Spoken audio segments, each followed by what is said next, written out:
Hello बच्चों, good morning. Finally प्रकरण 6 માં આજે એન્ટ્રી લેવાનું છે આપણે। પ્રકરણ 6 તત્વોના અલગીકરણ ના સામાન્ય સિદ્ધાંતો અને પ્રક્રમો। તત્વોના અલગન, તત્વોના શું અલગન એટલે અલગીકરણ ના સામાન્ય સિદ્ધાંતો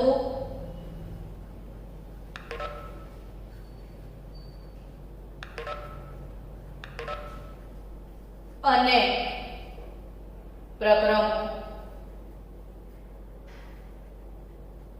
આજનું ચેપ્ટર 6 બોલો। ચલો, ચેપ્ટર 6 તત્વોનું અલગન, અલગીકરણ, સામાન્ય સિદ્ધાંતો અને પ્રક્રમો તરફ આગળ વધીએ ફટાફટ। પ્રકરણ 6 માં ટેક્સ્ટ બુકમાં પ્રાચીન આપણી સંસ્કૃતિનો ઇતિહાસ આપેલો છે। એ જે ઇતિહાસ છે એ તમારે દિવાળી વેકેશન પડે ને ત્યારે શાંતિથી વાંચવાનો, 2 પાનાનો જે ઇતિહાસ છે તો આપણે ઇતિહાસ તરફ નજર નાખીશું ચોપડીની અંદર તો સીધા સળંગ 2 પેજ ભરીને તમને ઇતિહાસ આપ્યો છે। કેમ ખબર કે આ જે ધાતુઓ છે ને એનું જે જ્ઞાન છે, ધાતુ કર્મ વિધિનું જ્ઞાન કદાચ સૌથી પહેલા વિકાસ પામ્યો હોય એવો કોઈ દેશ હોય તો એ ભારત છે। શું કામ આ ચેપ્ટરમાં ઇતિહાસ આપ્યો? તમને નવાઈ લાગે કે કેમેસ્ટ્રીના સબ્જેક્ટમાં હિસ્ટ્રીનું શું કામ? ઇતિહાસ આવું અજીબ તો પહેલી વાર જોયું હશે તમે। પેજ તો ખોલો, મજા આવશે। તો કેમ ઇતિહાસ આપ્યો? એટલા માટે બાળકો કે એવું કહેવા માંગે છે કે આપણી જે સંસ્કૃતિનો જે ઇતિહાસ છે એમાં પ્રાચીન કાળથી જેટલા પણ નમૂનાઓ ઉપયોગમાં લેવાયેલા છે તમે દેખશો ને તો એ ધાતુના જ બનેલા છે। એટલે માનવ સંસ્કૃતિના જે જુદા જુદા સમયગાળા છે એને જુદી જુદી ધાતુઓના નામ આપવામાં આવ્યા છે। જેમ કે તમે જોયું છે પાષાણ યુગ, લોહ યુગ, તામ્ર યુગ, સુવર્ણ યુગ। તો તમે લોહ, તામ્ર એટલે તાંબુ, સુવર્ણ એટલે સોના, તો સોનું ચાંદીના સિક્કા, તાંબાના સિક્કા, લોખંડના ઓજારો, આ બધું આપણા ઇતિહાસમાં બહુ વર્ષો પહેલાથી ચાલ્યું આવ્યું છે। તો આટલા વર્ષો પહેલા જ્યારે સાયન્સનું આટલું બધું નોલેજ નહોતું, વિજ્ઞાન ડેવલપ નહોતું થયું, ત્યાર પહેલા બી ક્યાંથી આવ્યું આટલું બધું ધાતુ કર્મ વિધિનું જ્ઞાન? તો કુદરતી રીતે આ અત્યારની જે લેટેસ્ટ પદ્ધતિઓ છે, લોખંડના નિષ્કર્ષણ માટેની વાત ભઠ્ઠી તમે ધોરણ 10 માં ભણીને આવ્યા છો, એલ્યુમિનિયમનું નિષ્કર્ષણ હોલ અને હેરોલ્ડ પદ્ધતિ આ પણ તમે ભણીને આવ્યા છો। તો આ જે પદ્ધતિઓ વિશે તમે જે નોલેજ મેળવ્યું એ આધુનિક પદ્ધતિઓ છે ને આ આધુનિક પદ્ધતિઓથી આપણે ધાતુનું અલગીકરણ કરીએ છીએ, છતાં પણ ભારતીય સંસ્કૃતિ તો એવું કહે છે કે જ્યારે વિજ્ઞાનની આ પદ્ધતિઓનું જ્ઞાન નહોતું ત્યારે પણ આપણી જોડે ઘણી બધી એવી પદ્ધતિઓ હતી જેનાથી આપણે ધાતુનું નિષ્કર્ષણ કરતા હતા। અને આમાં ભારત ધાતુ નિષ્કર્ષણમાં આપણી પ્રજા સૌથી આગળ હતી અને એટલે જ કદાચ આ પ્રકરણમાં તમને જુદી જુદી સંસ્કૃતિ સાથે સંકળાયેલી ધાતુ નિષ્કર્ષણ વિશેની નોલેજ આપી છે કે કેટલા વર્ષો પહેલાની વાત છે। 6000 BCE સમયના ગાળા પહેલાથી આપણે કોપર ધાતુનો અને એની વસ્તુઓનો ઉપયોગ કરતા હતા। તો એ લોકો જુદી જુદી સંસ્કૃતિઓમાં આ જુદી જુદી ધાતુઓને કઈ રીતે જમીનમાંથી નિષ્કર્ષિત કરવી એ જાણતા હતા. આપણે એ ડિટેલમાં નથી પડતા અત્યારે, કારણ કે જસ્ટ ફોર નોલેજ પદ્ધતિ આપી છે. આપણે શરૂ કરીએ ધાતુઓના પ્રાપ્તિ સ્થાનથી. તો આપણો પહેલો જે ટોપિક છે ટેક્સ્ટ બુકનો 6.1 એ ટોપિક છે ધાતુઓનું પ્રાપ્તિ સ્થાન. ધાતુઓનું શું? પ્રાપ્તિ સ્થાન. તમે આજે સવારથી સાંજ સુધી એક કામ કરજો, સર્ફિંગ કરજો ઘરમાં જેટલી પણ વસ્તુઓ છે એનું ઓબ્ઝર્વેશન કરશો ને તો ખ્યાલ આવશે કે આપણા ઘરમાં કેટલી બધી વસ્તુઓ એવી છે કે જે ધાતુથી બનેલી છે. સમજી રહ્યા છો? કેટલી બધી વસ્તુઓ એવી છે કે જે શેનાથી બનેલી છે? ધાતુઓથી. તમારી ઘરની અંદર ગ્રીલ લોખંડની બનેલી હશે એટલે લોખંડ તમને દેખાશે. અનાજ ભરવાના પીપળા તમે જોશો તો એલ્યુમિનિયમના હશે. મમ્મીએ ઘરેણાં પહેર્યા હશે કે તમે પહેર્યા હશે તો સોનાના ઘરેણાં હશે.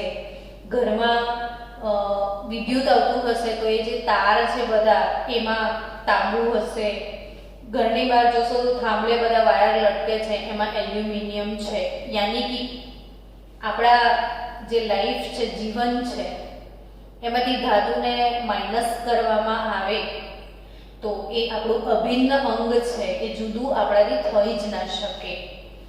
તો એટલા માટે જ કે સતત આટલી બધી ધાતુઓ આપણે વાપરી રહ્યા છીએ, હે ને? સોનું, ચાંદી, લોખંડ આ બધું વાપરીએ છીએ તો ક્યાંથી આવ્યું આપણી પાસે? ક્યાંથી મળે છે આ બધું? તો બાળકો પૃથ્વીના પોપડામાંથી. ક્યાંથી મળે છે આ બધું? પૃથ્વીના પોપડામાંથી. આજે આપણે પ્રસ્તાવના જ ભણવાના છીએ. આ ચેપ્ટરની પ્રસ્તાવના વગર ચેપ્ટર ભણવાનું શરૂ કરીએ તો કદી ઇન્ટરેસ્ટ ક્રિએટ જ ના થાય.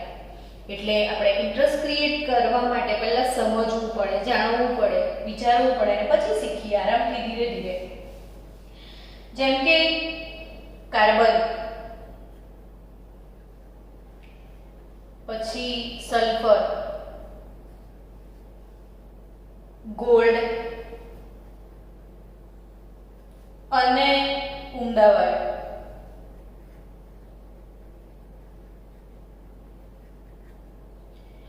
એ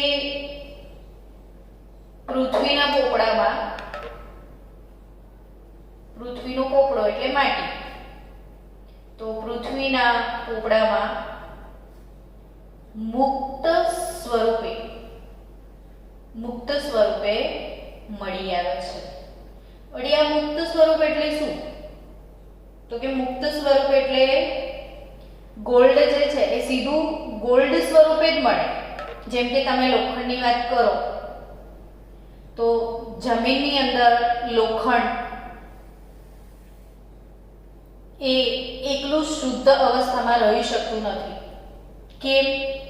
તો તમને બધાને ખ્યાલ છે કે દરેક તત્વને પોતાની બાહ્યતમ કક્ષામાં ઇલેક્ટ્રોનનું અષ્ટક પૂર્ણ કરવાની ઈચ્છા હોય જ. એટલે આ તત્વો ઇલેક્ટ્રોનનું અષ્ટક પૂર્ણ કરીને સ્થાયી થવા માટે પૃથ્વીના પોપડામાં જે અન્ય બીજા તત્વો હાજર હોય એના સાથે જુદા જુદા પ્રમાણમાં સંયોજનો બનાવી દે અને સંયોજનો સ્વરૂપે જ હાજર હોય. એટલે લોખંડ આપણને જોઈતું હોય ને આપણે જમીનમાંથી મળે છે એવી ખબર પડે તો આપણે કોઈ મોટા ગ્રાઉન્ડમાં જઈએ અને જમીનને એવું કહીએ કે ખુલ જા સિમસિમ અને જમીનને ખોદીને ખાડા પાડી દઈએ અને ચલ હવે લોખંડ મળી જશે, તો ઇટ્સ અ ડ્રીમ. એવું ના હોય કે પૃથ્વીનો પોપડો ખોદી નાખો એટલે નીચે બધી ધાતુઓ તમારા માટે મૂકી રાખી છે અને તમે ખોદીને કાઢી લેશો, એવું ના હોય. આ જે ધાતુઓ છે, લોખંડ છે ધારો કે જમીનની અંદર, તો લોખંડ એ જુદા જુદા અન્ય તત્વો સાથે જેવી જેવી જમીનનું જે પ્રકાર હોય ને એ પ્રમાણે જમીનની અંદર તત્વો હોય અને એ જે તત્વ મળે એ તત્વો સાથે એ સંયોજિત સ્વરૂપે હાજર હોય. એટલું લોખંડ ના હોય, લોખંડ અન્ય તત્વો સાથે સંયોજનો બનાવી ચૂક્યું હોય છે અને એ જે અન્ય તત્વો સાથે સંયોજનો બનાવી ચૂક્યું હોય છે એને લોખંડની ખનિજો કહેવાય. શું કહેવાય? લોખંડની ખનિજો. ને તમે બધા જ જાણો છો કે લોખંડ છે તો હેમેટાઇટ, પછી મેગ્નેટાઇટ, પછી સિડેરાઇટ, હેમેટાઇટ, મેગ્નેટાઇટ, સિડેરાઇટ, આયર્ન, પાયરાઇટ. આ તો મેં જસ્ટ એક ઉદાહરણ તમને લોખંડનું આપ્યું. એમ દરેક ધાતુ, આ એક્ઝામ્પલ આપું છું કે દરેક ધાતુ એ પૃથ્વીના પોપડામાં અન્ય તત્વો સાથે સંયોજિત સ્વરૂપે જ મળે છે, જેને ખનિજો કહેવાય. તો લોખંડના જુદા જુદા જે સંયોજનો છે જે જમીનમાંથી મળે છે એને લોખંડની ખનિજ કહેવાય. ને હું બોલ્યો કે લોખંડની ખનિજ એટલે તરત જ સટાસટ તમારું મેમરી પાવર ખુલી જવું જોઈએ કે હા અમને આવડે છે. હેમેટાઇટ, મેગ્નેટાઇટ, સિડેરાઇટ ને આયર્ન પાયરાઇટ. બોલો ચલો એક સાથે મારી સાથે. હેમેટાઇટ, મેગ્નેટાઇટ, સિડેરાઇટ ને આયર્ન પાયરાઇટ. ફરીથી એકવાર બોલો. હેમેટાઇટ, મેગ્નેટાઇટ, સિડેરાઇટ ને આયર્ન પાયરાઇટ. એમાં દરેકના ફોર્મ્યુલા પણ તમારે બાયહાર્ટ કરવા પડે. હેમેટાઇટ જે છે એ Fe2O3 છે. Magnetite Fe3O4. સિડેરાઇટ FeCO3 FeCO3 અને જે આયર્ન પાયરાઇટ છે એ FeS2 છે. હવે જો જમીન પ્રમાણે તમને ધાતુ મળે. આમાં જે ઓક્સિજન છે એટલે આ જે ખનિજ છે ને એ ઓક્સાઇડ સ્વરૂપનું કહેવાય. આ કાચી ધાતુ ઓક્સાઇડ સ્વરૂપે છે. આ કાચી ધાતુ પણ ઓક્સાઇડ સ્વરૂપે છે. આ કયા સ્વરૂપે મળી? કાર્બોનેટ સ્વરૂપની કાચી ધાતુ છે. અને આ જો તમે દેખશો તો સલ્ફાઇડ સ્વરૂપની કાચી ધાતુ છે. સમજ્યા તમે? એટલે અહીંયા મેં લખ્યું કે કાર્બન, સલ્ફર, ગોલ્ડ અને ઉમદા વાયુઓ તો આમ પણ કોઈની સાથે રાસાયણિક પ્રક્રિયા કરતા નથી. તો આ લોકો પૃથ્વીના પોપડામાં કઈ રીતે મળે? મુક્ત સ્વરૂપે. અર્થાત સોનાની ખાણ હોય તો તમને ડાયરેક્ટ સોનું મળે. એની ખનિજો મળવાની જરૂરત જ નથી. સોનું ડાયરેક્ટ સીધું મુક્ત અવસ્થામાં સોના સ્વરૂપે જ મળે. બટ એ સિવાયના જે તત્વો છે અન્ય તત્વો સાથે સંયોજિત સ્વરૂપે મળશે, જેને આપણે ખનિજો કહીએ છીએ. એમાંનું આપણે એક ઉદાહરણ લીધું છે લોખંડ, કે લોખંડ જમીનમાં હેમેટાઇટ, મેગ્નેટાઇટ, સિડેરાઇટ ને આયર્ન પાયરાઇટ સ્વરૂપે મળે છે. હવે બધાના ફોર્મ્યુલાને ધ્યાનથી જુઓ તો આ ઓક્સાઇડ સ્વરૂપ છે. આ ઓક્સાઇડ સ્વરૂપ છે. સિડેરાઇટ જે છે કાર્બોનેટ સ્વરૂપે મળ્યું છે અને આયર્ન પાયરાઇટ જે છે એ સલ્ફાઇડ સ્વરૂપે મળે છે.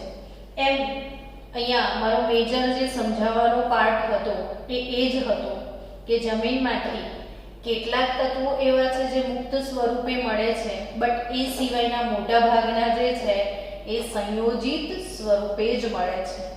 હવે આ જે સંયોજન છે, હવે તમારે ઘરમાં લોખંડની જાળી બનાવવી હોય તો કાર્બોનેટ સ્વરૂપે સિડેરાઇટ તમે લઈ આવો તો સિડેરાઇટની જાળી બને નહીં. તો તમારે FeCO3 માંથી Fe ને લોખંડને છૂટી પાડવી પડે. તો એને જ તો એક તો ચેપ્ટરનું નામ છે કે તત્વોનું શું અલગન અથવા અલગીકરણ.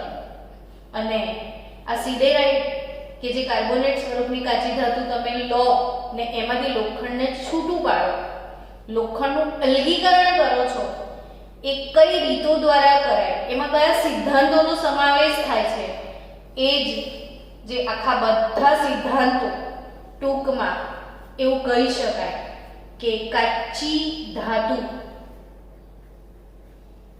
માંથી ધાતુને, કાચી ધાતુમાંથી ધાતુનું જે અલગીકરણ છે, કાચી ધાતુમાંથી ધાતુનું અલગીકરણ કરવાની જે વિધિ છે એ જુદા જુદા તબક્કાઓમાં થાય છે અને એ વિધિને કહેવામાં આવે છે ધાતુ કર્મ વિધિ. એટલે આ ચેપ્ટરમાં મેઇન શું ભણવાના છો તમે? ધાતુ કર્મ વિધિ. શું સમજાવ્યું? હજી તો હું ચેપ્ટરનું ટાઇટલ જ સમજાવું છું બાળકો તમને. આપણો ટોપિક છે 6.1 ધાતુઓનું પ્રાપ્તિ સ્થાન, કે કઈ રીતે ધાતુઓ મળે છે. તો એ સંયોજિત સ્વરૂપે મળે છે, જેને આપણે ખનિજો કહેતા હોઈએ છીએ. અને એ જે ખનિજો છે એ ખનિજ આપણને કામમાં નથી આવતી, આપણે તો ધાતુ જોઈએ છે. એટલે એ જે ખનિજો છે એમાંની કોઈ એકને પસંદ કરવામાં આવે, અને જેને પસંદ કરવામાં આવે એને શું કહેવાય? કાચી ધાતુ. હવે એ પણ સમજાવી દો કે ખનિજ એટલે શું અને કાચી ધાતુ એટલે શું, આ બંનેમાં શું ફરક છે?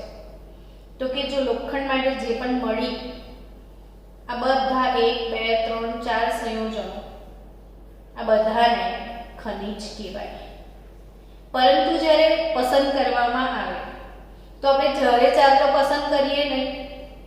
હવે મારી પોતાની લોખંડના અલગીકરણની ઇન્ડસ્ટ્રી હોય, મારી પાસે આ 4 ઓપ્શન છે, તો હું 4 માંથી પસંદ કોને કરીશ? તો હું શું વિચારીશ કે હેમેટાઇટમાં ધાતુનું ટકાવાર પ્રમાણ કયું છે, ધાતુનું શું દેખવાનું ટકાવાર પ્રમાણ. ધારો કે હેમેટાઇટમાં ધારો કે હેમેટાઇટનું ધાતુનું પ્રમાણ 90% છે, મેગ્નેટાઇટમાં ધાતુનું પ્રમાણ 85% છે, સિડેરાઇટમાં ધાતુ 70% છે લોખંડ, ને પાયરાઇટમાં માની લો કે આ 65% લોખંડ છે.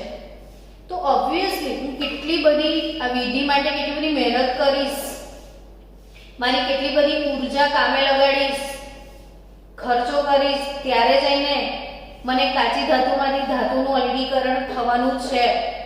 તો હું ઇન્ડસ્ટ્રીયલિસ્ટ તરીકે તો એવું જ વિચારું ને કે જેમાં મને ફાયદો થાય, જેમાંથી મને વધારે પ્રોડક્ટ મળે, હું એ જ પસંદ કરું. એટલે મારી પસંદગી 85% પણ ના હોય, 70% પણ ના હોય, 65% પણ ના હોય, 90% પર હોય. એટલે ખનિજ એટલે શું? તો કે ખનિજ કોને કહેવાય? તો પૃથ્વીના પોપડામાંથી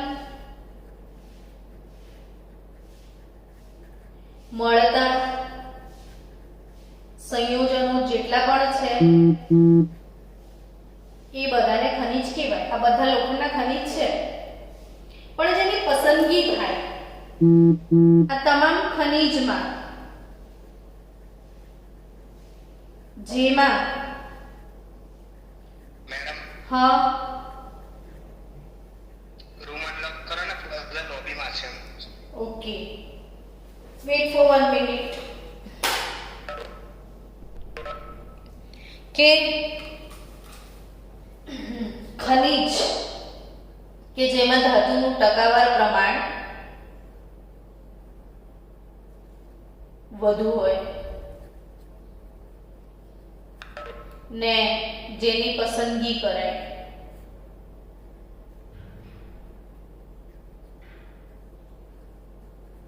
એ કાચી ધાતુ. એટલે અહીંયા ધાતુ કર્મ વિધિ સમજતા પહેલા બાળકો સૌથી મોટો જે તફાવત છે એ તમારે સમજવો પડે. ખનિજ અને કાચી ધાતુનો તફાવત છે. તો આમાં ખનિજ કોને કહેવાય?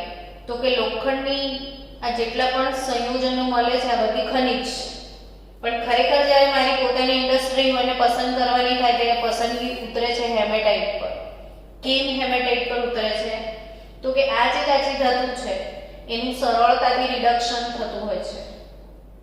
પ્લસ એમાં ધાતુનું ટકાવાર પ્રમાણ વધારે હોય, એટલે જે ખનિજમાં ધાતુનું ટકાવાર પ્રમાણ વધારે હોય, જેનું રિડક્શન બહુ સરળતાથી થાય ને રિડક્શન કર્યા પછી એના રિડક્શનની પદ્ધતિ એવી હોવી જોઈએ કે જે પર્યાવરણનું પ્રદૂષણ ના વધારે. આપણે ઇકો ફ્રેન્ડલી ધાતુ કર્મ વિધિ થવી જોઈએ. જેમ કે તમે આયરન પાયરાઇટ લો, બરાબર, FeS2, એમાંથી તમે Fe ને બહાર કાઢવા માટે આનું રિડક્શન કરશો તો જે સલ્ફર છે એનું રૂપાંતર સલ્ફર ડાયોક્સાઇડ વાયુમાં થશે.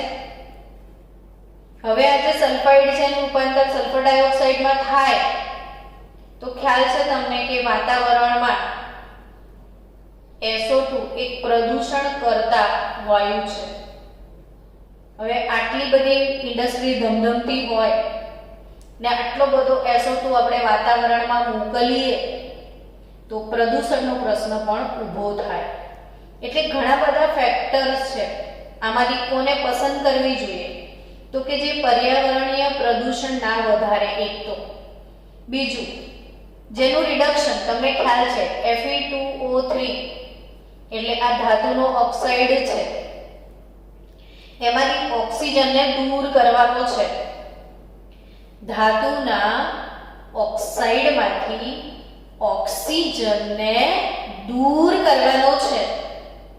તો ઓક્સિજનને દૂર કરવાની પદ્ધતિને ખ્યાલ છે ને, રિડક્શન એવું કહેવાય. તો ઓક્સિજન દૂર થયો એટલે રિડક્શન કર્યું કહેવાય. અને ઓક્સિજનને દૂર કરવા માટેનું જે રિડક્શન છે એ સરળતાથી થતું હોય, બહુ તકલીફ ના આપતું હોય, અઘરું ના હોય, તો એક તો રિડક્શન સરળતાથી થવું જોઈએ, પર્યાવરણમાં પ્રદૂષણ ના થવું જોઈએ, અને અગત્યની વાત કે જેમાં ધાતુનું ટકાવાર પ્રમાણ વધુ હોવું જોઈએ. આ બધા પરિબળોને આધારે કાચી ધાતુની પસંદગી કરવામાં આવે છે. અને જે પસંદગી પામે એ કાચી ધાતુ એટલે મળે જમીનમાંથી એ બધું ખનિજ, પણ જેને દુલ્હન તરીકે આપણે પસંદ કરીશું એને કાચી ધાતુ કહેવામાં આવે છે. તો કાચી ધાતુ, ખનિજ, એનો મુખ્ય તફાવત મેં તમને સમજાવ્યો. આપણે થોડીક વાતો કરી લઈએ પ્રાપ્તિ સ્થાન અંગે. આ બધું પૃથ્વીના પોપડામાં મળે છે એ વાત સાચી છે તમારી, પણ પૃથ્વીના પોપડામાં જો હું એલ્યુમિનિયમની વાત કરું, એલ્યુમિનિયમ ધાતુની વાત કરું, તો એલ્યુમિનિયમ પૃથ્વીના પોપડામાં ખૂબ જ વિપુલ પ્રમાણમાં અસ્તિત્વ ધરાવે છે. એલ્યુમિનિયમનું પ્રમાણ સારું એવું છે ધરતીના પોપડામાં, અને પૃથ્વીના પોપડામાં લગભગ 8.3% વજનથી 8.3% એલ્યુમિનિયમ મળ્યા. પૃથ્વીના પોપડાનું એટલે પૃથ્વીનો પોપડો એટલે માટી, બાળકો. માટીનું અણુસૂત્ર શું? તો તમને બધાને ખબર છે કે માટી એટલે સિલિકા. ને સિલિકા શેની બનેલી હોય? તો કે સિલિકોન અને ઓક્સિજનની, હે ને? તો જ્યારે કોઈ પ્રશ્ન પૂછે કે પૃથ્વીના પોપડામાં સૌથી વધારે પ્રમાણમાં શું મળી આવે, એવો પ્રશ્ન જો તમને આવે, સૌથી વધારે હાઈએસ્ટ પ્રમાણમાં પૃથ્વીના પોપડામાં પહેલા નંબર પર, પ્રથમ ક્રમે જો કોઈ તત્વ આવતું હોય પૃથ્વીના પોપડામાં તો એ ઓક્સિજન છે, અને એ 46.6% જેટલું પ્રમાણ ધરાવે છે. અને બીજા ક્રમે પૃથ્વીના પોપડામાં જો કોઈ તત્વ મળતું હોય તો એ સિલિકોન છે, અને એ 27.7% જેટલું પૃથ્વીના પોપડામાંથી મળે છે. તો યાદ રાખજો, પૃથ્વીના પોપડામાં પહેલી રેન્ક ઓક્સિજનની છે, બીજી રેન્ક સિલિકોનની છે, ને ત્રીજા ક્રમે આવતું કોઈ તત્વ હોય તો એ એલ્યુમિનિયમ છે 8.3, અને આ તો અધાતુ છે. આ અધાતુ છે. ધાતુ તરીકે જોવા જાવ તો પહેલો નંબર થાય એલ્યુમિનિયમનો, કે પૃથ્વીના પોપડામાં સૌથી વધારે કોઈ ધાતુ મળતી હોય પહેલા નંબરે તો એ એલ્યુમિનિયમ. પણ ઓવરઓલ તત્વ વાઇઝ જોવા જાવ તો એ ત્રીજો ક્રમ 8.3% પૃથ્વીના પોપડામાં એનું વજન છે. જનરલી એલ્યુમિનિયમની વાત કરીએ ને તો પૃથ્વીના પોપડામાં એ સૌથી વધુ પ્રમાણ ધરાવતું ત્રીજા નંબરનું તત્વ છે, પણ જનરલી એ અબરખ, જેને માઇકા કહેવાય, અને માટી, જેને ક્લે કહેવાય. તો અબરખ અને માઇકા સહિત અબરખ અને માઇકા તરીકે મળી આવે છે. અને તમને ખ્યાલ હોય તો આ અબરખ એની સૌથી વધારે નિકાસ કરતો જો કોઈ દેશ હોય ને તો એ ભારત છે. ભારતમાં સૌથી વધારે અબરખ મળે છે. ને અબરખ ને માટી જનરલી અગ્નિકૃત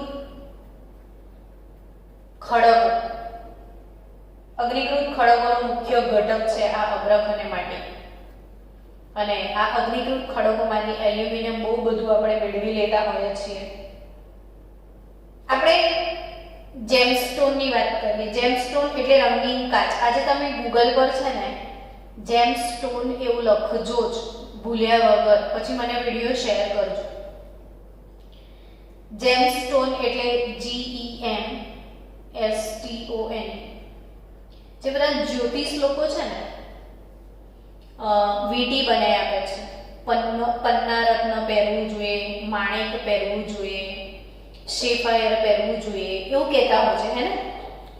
જુદા જુદા ગ્રહોને કંટ્રોલ કરવા માટે જુદા જુદા જેમસ્ટોન આ સાયન્ટિસ્ટ જ્યોતિષીઓ તમને પહેરાવતા હોય છે. સાયન્ટિસ્ટો અને જ્યોતિષીઓ. તો એ જે જેમસ્ટોન છે ને ખરેખર એટલા સુંદર કલરના અવેલેબલ છે. કેમ મેં તમને નેટ પર સર્ચ મારવા કીધું તો કે જેમસ્ટોનનો વિડીયો તમે સર્ચ મારજો, એટલા ફાઇન કલર છે કે જોઈને તમને એમ થશે કે વાવ, જમીન ખોદીએ અને એમાંથી આટલા કલરફુલ પથ્થર મળે તો કેટલી મજા આવે. બહુ જ અમેઝિંગ લાગે, બહુ જ અમેઝિંગ કે જમીનને તમે ખોદો છો ને અંદરથી રંગીન પથ્થર નીકળે છે. અને એ રંગીન પથ્થર એટલા સરસ રંગના પથ્થર કે ના પૂછ્યાની વાત, જેને જેમસ્ટોન કહીએ છીએ. અને એકચ્યુઅલી એ જે જેમસ્ટોન છે એ શું છે ખબર છે? Al2O3 નું અશુદ્ધ સ્વરૂપ છે. આ જેમસ્ટોન શું છે ખ્યાલ છે તમને? Al2O3 નું અશુદ્ધ સ્વરૂપ છે. અને એ જે અશુદ્ધિઓ છે એમાં માણેકને જોજો કેવો દેખાય છે. માણેક નામનો પથ્થર, માણેકને આપણે રૂબી કહેતા હોઈએ છીએ, રૂબી સ્ટોન. અને જે નીલમ એવું કહે છે, નીલમ. આ નીલમ એટલે શું ખબર છે? શેફાયર. તો જે શેફાયર છે એ નીલમ. અને એવા જેમસ્ટોનમાં આમાં જે તમે જો છો કે આ અશુદ્ધ સ્વરૂપ એવું કીધું, એલ્યુમિનાનું અશુદ્ધ સ્વરૂપ. તો જેવી જેવી અશુદ્ધિ હોય ને એવા એવા રંગ બદલાઈ જાય. એલ્યુમિનામાં જે અશુદ્ધિ હોય ને એ પ્રમાણે આ જેમસ્ટોનના રંગ બને ને કેટલા રંગ અવેલેબલ છે જોજો, મજા આવશે. તો જે રૂબી છે એમાં ક્રોમિયમની અશુદ્ધિ હોય છે. આ બોર્ડનો પ્રશ્ન બનશે તમારા માટે. બોર્ડનો પ્રશ્ન વિચારતા જ નહીં કે બોર્ડવાળાએ કાપી નાખ્યું છે ટોપિક, વાંચજો નહીં તો મરી જશો. માણેક એટલે રૂબી, ને રૂબીની અંદર ક્રોમિયમની અશુદ્ધિ હોય છે, રેડ કલરનો હોય છે, રૂબી રેડ. અને આ જે શેફાયર છે એમાં કોબાલ્ટની, આમ તો કેડમિયમની અશુદ્ધિ હોય, પણ આપણી ટેક્સ્ટબુક કોબાલ્ટ લખે છે તો આપણે પછી એમાં કરેક્શન નથી કરતા, નહીં તો બોર્ડમાં રોંગ આપી દેશે. એટલે જનરલી એમાં કોબાલ્ટની અશુદ્ધિ હોય છે. એ જ રીતે આ એલ્યુમિનિયમ પછી પૃથ્વીના તત્વ, પૃથ્વીના પોપડામાં બીજા સ્થાને જો કોઈ ધાતુ મળી આવતી હોય તો એ છે લોખંડ. પૃથ્વીના પોપડામાં ધાતુ તરીકે પહેલો નંબર એલ્યુમિનિયમનો અપાય, આમ તત્વ તરીકે ત્રીજો, પણ ધાતુ તરીકે પહેલો. ને ધાતુ તરીકે બીજા ક્રમે કોઈ મળતું તત્વ છે તો એ લોખંડ છે. સૌથી વધુ પ્રમાણમાં લોખંડ મળી આવે છે ને લોખંડ અનેક સંયોજનો બનાવ્યા. મેં હમણાં તમને પહેલા જ લોખંડના સંયોજનો બતાવ્યા અને આ લોખંડ તમને ખ્યાલ છે કે Fe ને એના વગર આપણે ના ચાલે. તમામ જૈવિક પ્રણાલીમાં લોખંડનું સ્થાન અગત્યનું છે. આપણા શરીરમાં એક તત્વ છે હિમોગ્લોબિન, પ્રોટીન છે. આ હિમોગ્લોબિન શ્વસન રંજક છે. તમને બધાને ખ્યાલ છે કે શ્વાસોશ્વાસની પ્રક્રિયામાં ભાગ ભજવે છે. આની સંધિ છૂટી પાડો તો હિમ વત્તા ગ્લોબિન થશે. ગ્લોબિન એક પ્રોટીન છે. હિમ એટલે લોખંડ. એટલે જે જૈવિક પ્રણાલી છે ધરતી પર એમાં પણ વિપુલ પ્રમાણમાં લોખંડ રહેલું છે. તો આ જે લોખંડની વાત કરીએ આપણે, એમ બીજા ઘણા બધા તત્વો છે જેનું ચોપડીની અંદર ધાતુઓના મુખ્ય અયસ્કનું એક ટેબલ આપ્યું છે. તમારી ટેક્સ્ટબુકમાં ધાતુઓની અયસ્ક માટેનું એક ટેબલ આપ્યું છે. એ ટેબલ તમારે મોડે કરી દેવાનું કે કઈ ધાતુ એની કાચી ધાતુ કઈ એમ. જેમ કે એલ્યુમિનિયમ છે તો એની અયસ્ક કઈ કઈ છે તો ઓક્સાઇડ, પછી એની બીજી અયસ્ક આવશે કેઓલિનાઇટ,